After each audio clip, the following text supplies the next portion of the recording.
합니다. 자, 오늘 말씀의 제목은 내가 누구이기에입니다. 우리가 이제 모든 것들을 신앙적으로 생각할 때에 무슨 사건이나 문제가 일어날 때에는 혹시 내가 아니면 우리 주위에 무슨 죄가 있기에 죄로 인하여 온 이런 재앙인가? 이런 염려를 할 때가 있습니다. 그러니까 몸이 아플 때에도 내가 무슨 하나님 앞에 죄를 졌나? 이렇게 생각할 때가 있다는 얘기죠. 그런데 한번 생각해 보겠습니다. 대낮이 밤에게 이제 점점 점령을 당하잖아요. 그래서 온 세상이 깜깜해진단 말이에요. 그러면 천지가 깜깜하게 되는 것은 낮이 무슨 죄를 지었기 때문입니까? 그렇지는 않습니다.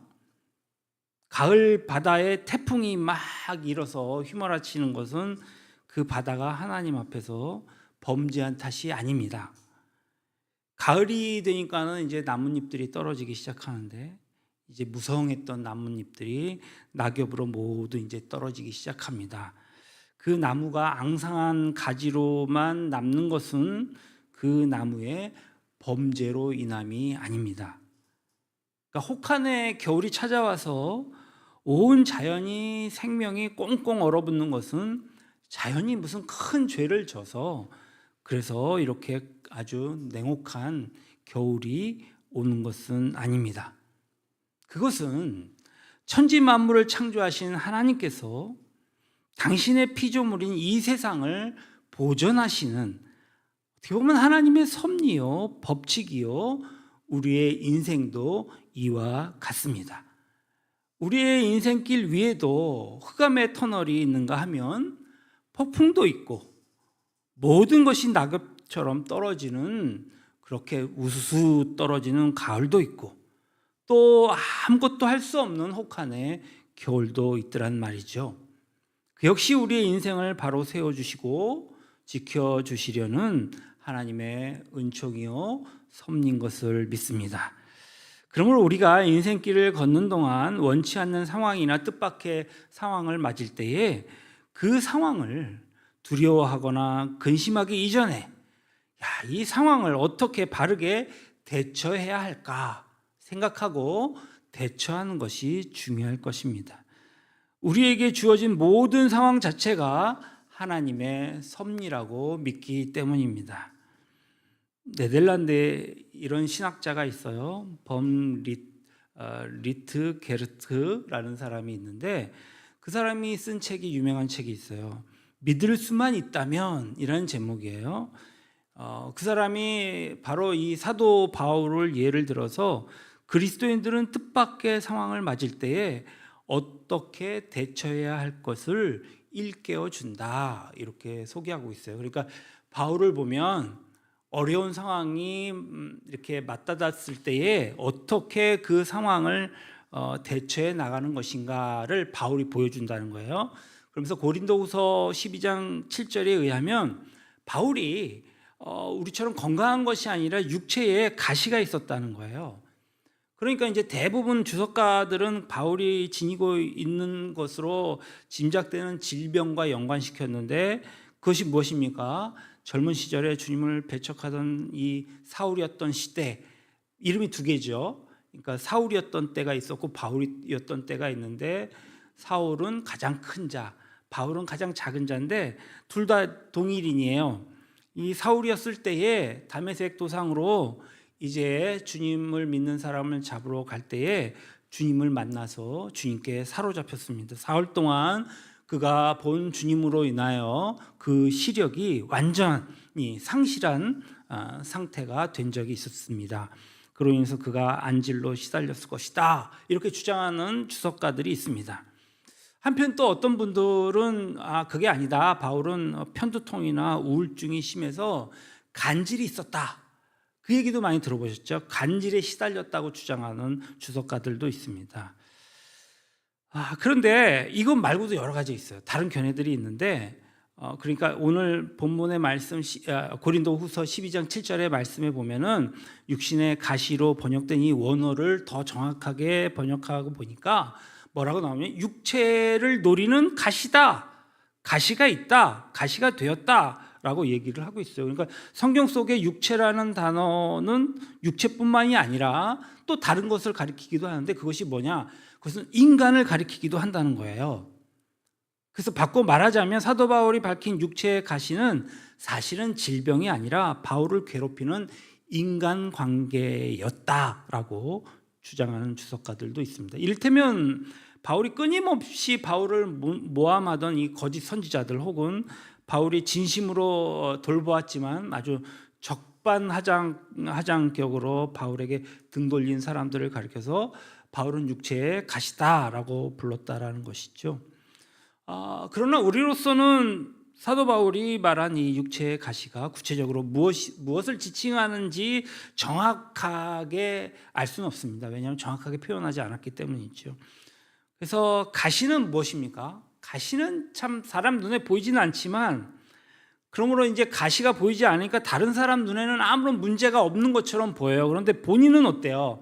가시가 이 손톱 사이에 그 조그만 거 하나만이라도 박혀도 어떻습니까? 그 통증이 아주 괴롭습니다. 이 통증을 느끼거든요. 그러니까 밤낮 쉬지 않고 찔러대는 이 가시의 통증. 그러니까 그 가시가 빠지기까지 당사자는 얼마나 괴롭겠습니까? 바울이 당면한 이 육체의 질병이든 간에, 혹은 뭐 인간관계이든 간에 상관없이 그 상황이 얼마나 바울을 괴롭히고 또 그 바울이 그 상황을 얼마나 그 상황에 시달렸는지 그 상황을 가시다라고 이렇게 불렀다라는 것입니다. 그러니까 자신의 인생에 박힌 가시에 대해서 사도 바울의 대처는 어떤 것이었는가? 한 세 단계로 나눌 수 있어요. 첫 번째는 뭐냐면 죄송합니다. 갑자기 이게 올라가고요. 첫째는 적극적인 저항이었어요. 그러니까 사도 바울은 자기 인생에 가시가 박힌 상황을 순순히 받아들이지 않았습니다. 이게 뭐 내 팔자려니 하고 그냥 뭐 이게 고쳐지겠어? 그리고 그렇게 하지 않고 이 상황에 맞서기 위해서 적극 대응했다라는 얘기입니다. 그러나 오늘 보십시오. 사도 바울은 어떤 특정 대상과 맞서서 투쟁했다라고 하는 것이 아닙니다.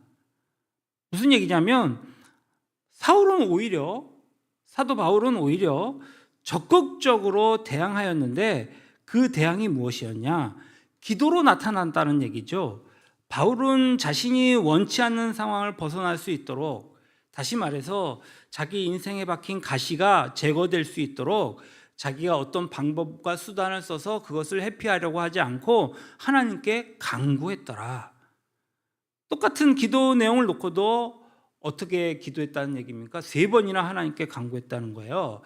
바울이 2000년 기독교 역사상 가장 어떻게 보면 깊은 영성을 가지고 있는 그리스도인이었는데 그가 하나님께 3번을 기도드렸다는 것은 단지 이 가시를 제거해 주십시오 이렇게만 그냥 단순하게 3번 되풀이해서 기도했다라는 의미겠습니까? 그것은 아닙니다. 어쩌면 바울은 이것을 놓고 일주일에 걸친 뭐 금식 기도를 3번이나 했을지도 모릅니다. 아니면 뭐 40일 작정 기도를 3번이나 되풀이했을지도 모르겠습니다.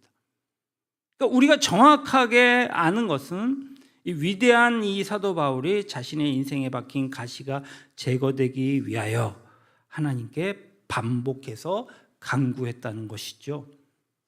그러니까 우리가 인생길을 걷다가 원치 않는 상황이나 뜻밖의 상황을 맞을 때가 있어요.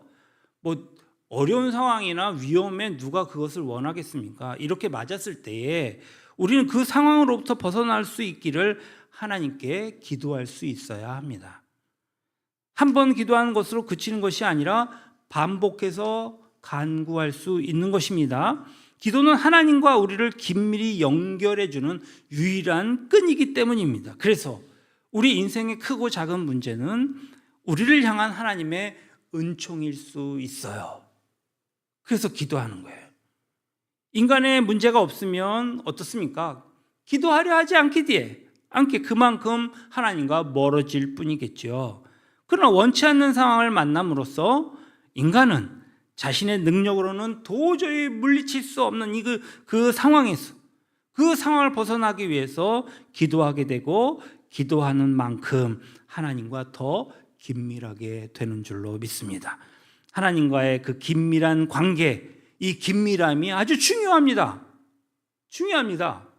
기도를 통해서 하나님과 긴밀한 관계를 맺는 사람만 하나님 자신의 기도가 응답되지 않는 상황에서 벗어나도 하나님을 외면하는 교만에 빠지지 않을 수 있기 때문입니다. 자신의 기도가 응답되지 않을 경우에도 그 다음 단계로 나아가는 성숙함을 지닐 수 있습니다. 어떤 사람이요? 기도하는 사람만이. 이게 무슨 말이냐? 그러니까 위대한 사도 바울이 자기 인생의 가시가 제거되기를 3번이나 기도드렸지만 그의 기도는 응답이 됐다고요, 안 됐다고요? 응답이 안 됐어요. 황당하죠? 기도의 응답이 안 됐어요. 다메섹 도상에서 시력을 상실했던 이 바울이 이제 아나니아라는 사람에게 가서 안수받았을 때에 이 시력을 되찾는 경험을 할 수 있었습니다.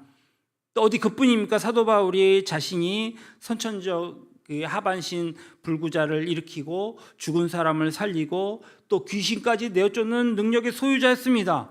그와 같은 사도 바울의 기도라면, 그의 기도라면 능력의 기도 아니겠습니까? 인생의 가시를 제거해달라고, 그의 기도는 아주 어떻게 보면 그렇게 기도했을 때, 그 능력자가 기도했을 때 너무나 쉽게 응답됨이 마땅했을 것입니다. 그러나 하나님께서는 그의 기도를 응답하시지 않았어요. 왜 그렇습니까? 그것은 하나님의 뜻이 아니었기 때문입니다. 이런 경우에는 사람들은 대개 믿음이라는 미명하에 동일한 기도를 계속 고집하다가 어떻습니까? 스스로 지쳐버려요. 그래서 자기 실망에 빠져버리거나 아니면 믿음을 저버리고 하나님을 외면합니다. 하나님 어떻게 나한테 그럴 수 있습니까? 내가 주를 위해서 얼마나 수고하고 내가 얼마나 애통해하며 하나님의 일을 했는데 왜 응답해 주시지 않는 것입니까?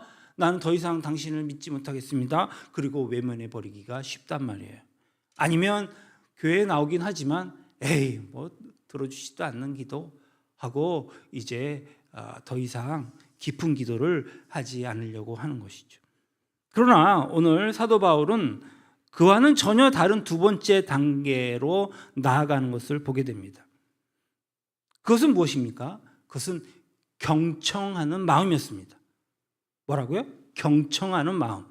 자기 인생의 가시를 제거해달라는 자신의 기도가 하나님의 뜻에 합당하지 않았다면 이제는 기도를 통해 그 가시를 자신에게 주신 하나님의 뜻이 무엇인지 경청해야 할 순서가 되었다는 것입니다. 여기에 기도의 위력이 있습니다. 기도는 단순히 자신의 뜻을 이루려는 수단이나 방편이 아니라는 사실을 우리는 알아야 합니다. 그것은 무당의 어떤 푸닥거리일 수는 있겠지만 하나님을 믿는 참된 그리스도인의 기도는 아니기 때문에 그렇습니다. 기도는 먼저 자신의 뜻을 이루기 위해 시작되지만, 그러나 기도 가운데 자기의 뜻을 저버리고 자기의 뜻을 버리고 하나님의 뜻을 분별하며 경청하게 되는 데에 기도에 신비한 능력이 있는 것입니다. 주님은 그렇게 말씀하시는 거예요. 네가 기도하는 그 기도의 제목이 아니다. 네가 기도해야 할 것은 그게 아니야. 나의 뜻은 이런 것이야 라는 것을 보여주기 위함이란 말씀이겠죠.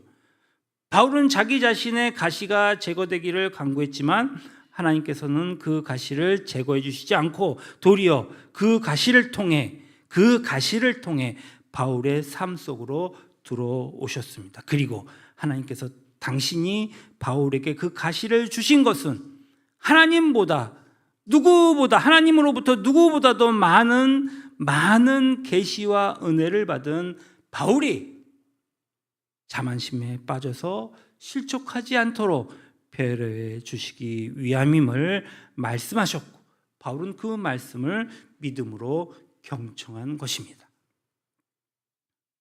과연 그 말씀을 듣고 보니 바울은 그 말씀에 동의하지 않을 수가 없었어요.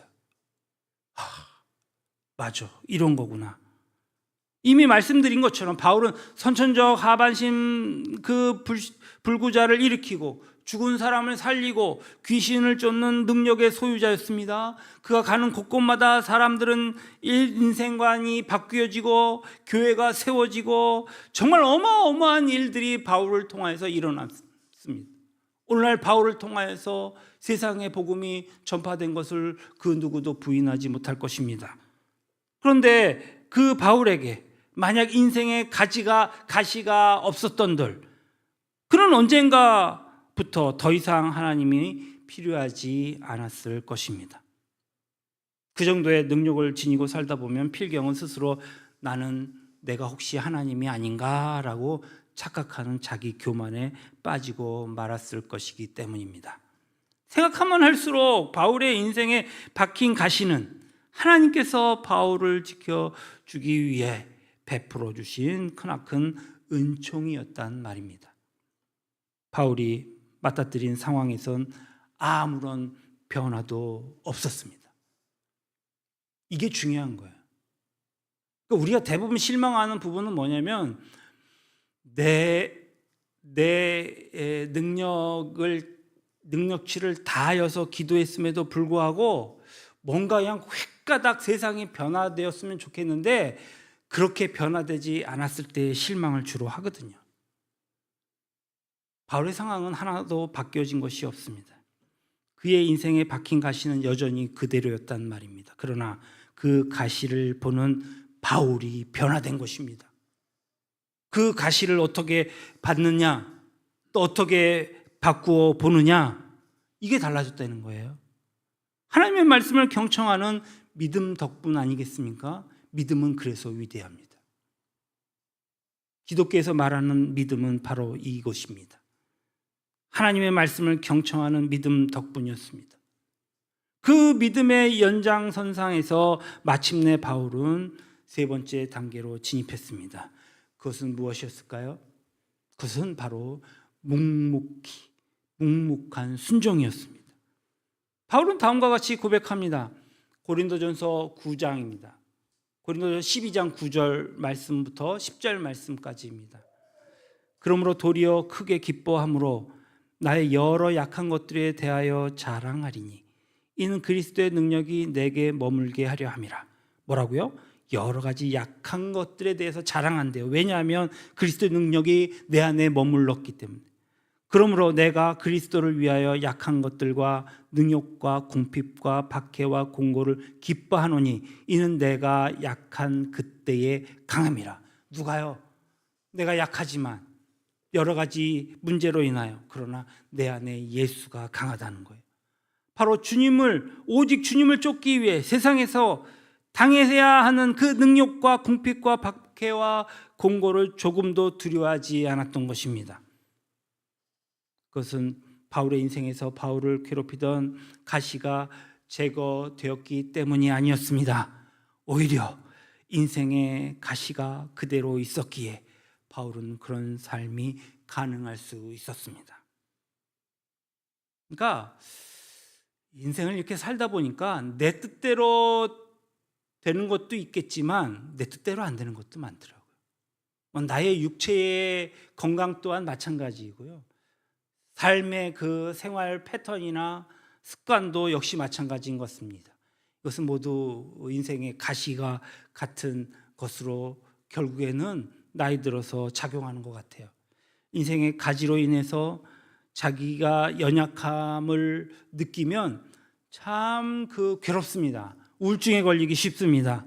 아주 인생에 맛이 없어요.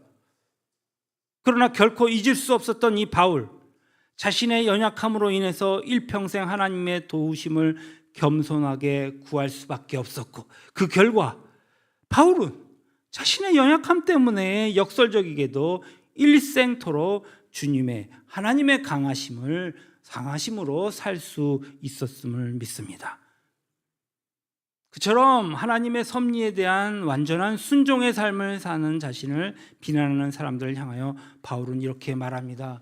로마서 9장 20절로 21절 말씀입니다. 이 사람아, 내가 누구이기에 감히 하나님께 반문하느냐? 지으심을 받은 물건이 지은 자에게 어찌 나를 이같이 만들었느냐 말하겠느냐.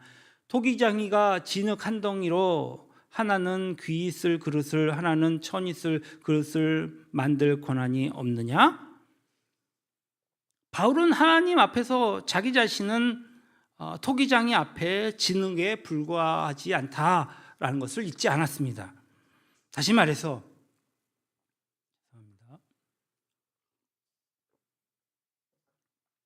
하나님은 자신을 창조하신 절대 주권자요, 또 자신은 하나님의 피조물에 지나지 않았음을 잊지 않았다는 말입니다. 그래서 자신이 원치 않는 인생의 가시를 놓고도 그 가시를 제거하기 위해서 기도를 통한 저항에만 집착하지 않고 기도를 통해 하나님의 말씀을 경청하는 믿음과 또 묵묵히 순종으로 나아감으로 자신의 연약함 속에서 도리어 인류 역사를 새롭게 하는 위대한 사도가 될 수 있었음을 믿으시기 바랍니다. 이 관점에서 보면은 본문의 말씀 베드로 역시도 마찬가지입니다. 요바의 무두장이 시몬의 집에 옥상에서 기도하던 이 베드로가 환상을 보았습니다. 하늘에서 큰 보자기 같은 그릇이 내려왔는데 그곳에는 들짐승과 공중의 새들이 들어있었습니다. 그것들은 평소에 베드로가 부정하게 간주하던 곧 부정한 이방인을 상징했습니다. 그때에 그것들을 잡아먹으라 하신 하나님의 음성이 들린 것이죠. 부정한 짐승을 잡아먹으려는 것은 부정한 이방인을 받아들이라는 의미이기도 했습니다. 그것은 베드로에게 전혀 뜻밖의 상황이었습니다. 베드로는 정통 유대인이었던 것입니다. 그래서 유대인이라면 이 부정한 짐승을 입에 대지도 않았고 이방인을 짐승이나 지옥의 땔감 정도로 여기면서 그들과 상종하지 않은 것은 삼척동자도 아는 바였습니다. 그래서 베드로는 그 부정한 짐승을 잡아먹어야 하는 자신이 원치 않는 상황에 저항했던 것입니다. 3번씩이나 적극적으로 저항합니다. 베드로가 주님, 그럴 수 없습니다. 속되거나 깨끗하지 아니하는 것 제가 제 입으로 들어가는 일이 없습니다. 3번씩이나 하나님께 말씀드립니다. 그것이 기도를 통해 적극적으로 저항하는 집착에 지나지 않은 것입니다. 베드로는 너를 찾아온 이방인들을 의심하지 말고 함께 가라, 성령이 말씀하신 것을 경청했습니다. 이제 고넬료가 베드로에게 이른 말을 다음과 같습니다. 11장 13절로 14절 말씀입니다. 사도행전. 그가 우리에게 말하기를 천사가 내 집에 서서 말하되 내가 사람을 요바에 보내어 베드로라 하는 시몬을 청하라. 그가 너와 내 온 집이 구원받을 말씀을 내게 이르리라 함을 보았다 하거늘. 무슨 얘기입니까? 이방인 고넬료 일행에게 구원의 복음을 전하라는 하나님의 명령이었습니다. 베드로는 그 말을 경청했습니다. 무슨 말입니까? 그 말씀을 묵묵히 순종했습니다. 이제 이방인 고넬료 일행에게 하나님의 말씀을 전하기 시작했습니다. 그때 성령께서 이방인 고넬료 일행에게 일하심과 동시에 베드로에게 요한의 물 세례를 베풀었지만 너희는 성령의 세례를 받으리라는 말씀이 생각났습니다. 베드로는 불현듯 생각난 그 말씀을 떨쳐버리지 않고 그 말씀을 경청한 것입니다. 그리고 그 말씀에 묵묵히 순종하여서 세례를 베풀었습니다. 부정한 것을 잡아먹으라는 뜻밖의 상황에 기도를 통해 3번씩이나 완강하게 저항했던 베드로가 오늘 이방인 집을 찾아가서 이방인에게 말씀을 전하고 이방인에게 세례를 베풀기까지 성령의 말씀을 경청하고 그 말씀을 묵묵하게 그리고 절대적으로 순종한 것은 결코 쉬운 일이 아닙니다. 그것은 이방인과 교제를 엄하게 금한 유대인의 관습과 관례를 파기하는 것으로 유대인인 베드로가 유대인이기에 초기에 하던 것, 그러니까 베드로의 그런 행동이 같은 유대인들에게는 얼마나 큰 비난이 될런지 상상조차 하기 힘든 일이었습니다. 아니나 다를까 베드로가 이방인 고넬료의 집을 떠나서 예루살렘으로 올라갔을 때에 다른 사람도 아닌 같은 그리스도인, 소위 얘기한 할레파로 불리우는 유대 그리스도인들에게 베드로를 혹독하게 비난하고 나섰던 것을 보게 됩니다. 유대인의 금기를 깨트렸다는 이유에서였습니다. 이에 베드로는 그들에게 자신이 왜 이방인 고넬료의 집을 찾아갔는지, 왜 이방인 고넬료 일행에게 복음을 전했는지, 왜 그들에게 세를 베풀었는지 그간의 일을 처음부터 차례대로 성심성의껏 설명하면서 그 결론을 오늘 17절 하반절에 이렇게 맺고 있습니다. 내가 누구이기에 하나님을 능히 맡겠느냐 하더라. 내가 누구이기에 하나님을 능히 맡겠느냐. 지극히 짧은 문장이지만 그러나 그것이야말로 베드로의 신앙의 핵심이었습니다. 대체 베드로는 자신을 어떻게 인식하고 있었습니까? 베드로에게 하나님은 누구십니까? 왜 베드로는 능히 하나님을 막을 수 없었습니까? 두말할 것도 없이 베드로가 자신은 진흙과 같은 피조물이요, 하나님은 토기장이처럼 자신을 만드신 창조주이심을 바르게 깨닫고 있었기 때문입니다. 그러므로 내가 무엇을 하고 싶거나 또 어떻게 성공하고 싶거나 그 소원이 간절하여서 그렇게 간절히 기도한다 한들 그것이 다 이루어지는 것은 아닙니다. 단지 나의 기도와 나의 소망이 주님의 뜻에 합당합니까?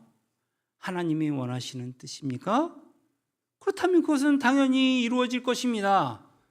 그러나 그냥 나 혼자만의 소원이고 욕망이고 욕심이라면 그것이 오히려 이루어지는 것이 이상하지 않겠습니까? 오늘 베드로 역시 피조물인 자신의 정체성을 잊지 않으므로 자신이 원치 않는 상황에 대해 기도를 통한 적극적인 저항에만 집착하지 않고 오늘 기도를 통해서 하나님의 말씀을 경청하는 믿음과 묵묵히 순종하며 나아감으로 땅끝까지 이르러 내 증인이 되리라는 주님의 마지막 그 명령을 교회가 공식적으로 수행하는 혁명적인 물꼬를 튼 위대한 사도가 되었음을 믿습니다. 보십시오. 갈릴리의 무식한 어부였던 베드로, 또 예수 그리스도를 대적했던 바울, 그들이 위대한 사도의 삶을 살 수 있었던 것은 자신들이 피조물임을 잊지 않는 믿음의 소유자들이었기 때문입니다.